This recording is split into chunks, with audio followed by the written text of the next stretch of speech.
Yo, what is up?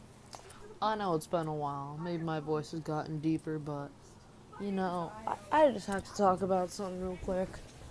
There's this movie. It's a sequel to Happy Death Day, which is basically Groundhog's Day, but like a horror movie. Let me just talk about that quickly.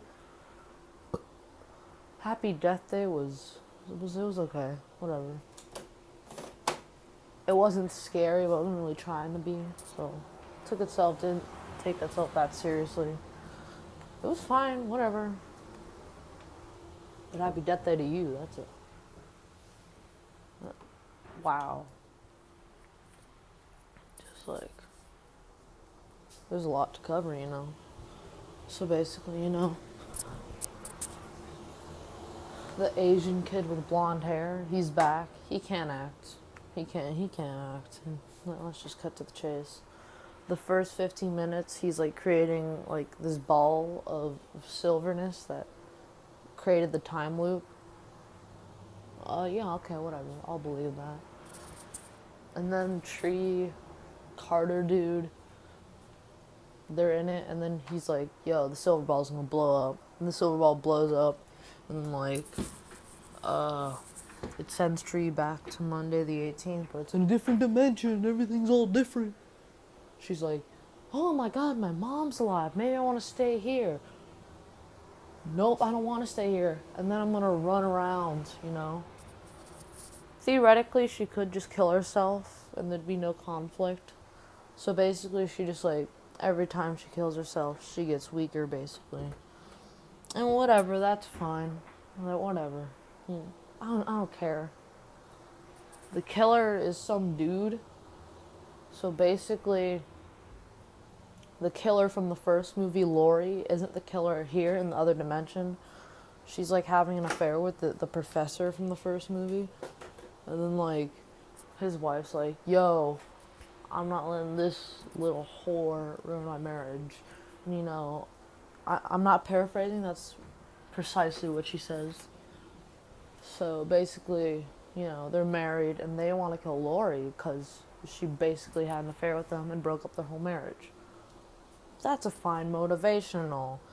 But then he gets a gun and shoots the wife and he's like, I want a divorce. And I'm like, why are you killing her if you want to save your marriage, but then you don't even want to be married? Why do you even go through all the trouble? Then there's an MRI machine and there's like a magnet. Oh, by the way, spoilers. And then like he's holding like a gun and then like she turns on she turns on something and the MRI sucks him because like it's like a magnet and I'm like I don't know if some MRIs could do. Then she holds a screwdriver and lets go and like stabs him. And I was like, okay. And the mean girl that no one likes pretends to be blind, assaults this poor principal so they can get keys because the principal took away the silver ball machine that gets Tree back to her dimension. So that was fun to watch. And like basically she goes back, she says bye to her mom, she says bye to Carter. So apparently she's been here for like 2 weeks, but the day reset each time. So she was there for like, she got reset 14 times. I'm like, alright, whatever. But then when she gets back to her original dimension, like only like a few seconds has passed. Because there's an explosion and one flies back and it's a super hilarious scene that I was just dying laughing. It was so hilarious. And then like she disappears for like 3 seconds, then like she goes back into her dimension. And then like 2 seconds went by and then everyone falls down from the explosion. So was she gone for like 2 seconds only? So does a week take a second in like a dimension? I mean, I don't know. They don't explain it. Then they're like, the government's like, and end credits and they're like, yo, yo, yo, yo, yo, yo, you got it. I gotta have that portal dimension thing. They're like, yo, yo, yo, we need a recipient, you know? And they're like, I have the perfect recipient because in the other dimension, the mean girl from the first movie, Well, in this dimension, she's mean. In the other dimension, she cheated on Carter because him and Carter were dating in that dimension, and she did charity or something. So they put her in the time loop, and then that's the end of the movie. And then I'm like, I mean, sure, but like, if the day resets, like, are they just gonna like watch from a tube, like a telescope, and be like, okay, she's fine, she's fine. Because if the day resets, I don't get how they're gonna like mark progress and shit. But you know, whatever. You know what? It doesn't matter anymore. I saw Happy Death Day, and whatever. Okay, whatever. I like it about the same as the first movie. Give it like a 4 out of 10, maybe. Who cares anymore, honestly? And like,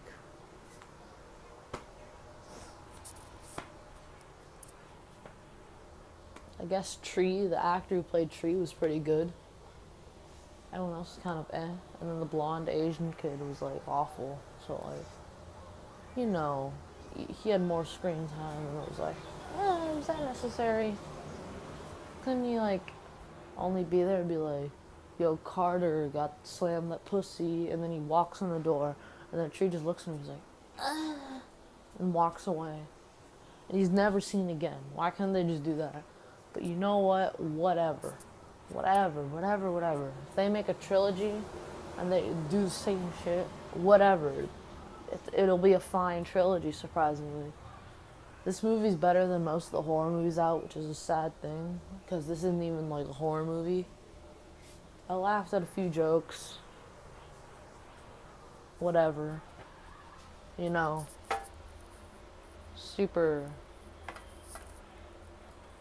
like, I knew what was gonna happen each time. I knew the killer, I didn't know who the killer was, but then his motivation was so convoluted. I'm like, how was I even supposed to know that? My mom predicted that the mom would come back, and she did, and I was like, oh, nice, good job, Mom. I knew there was gonna be a chase scene when I have to go back to the time machine. It's predictable. But you know what? If you have like a 13-year-old, 17-year-old daughter or like son, take them to see it. See it with your friends if you're like my age, like 14. You know, just like whatever, you'll have a good time. See ya.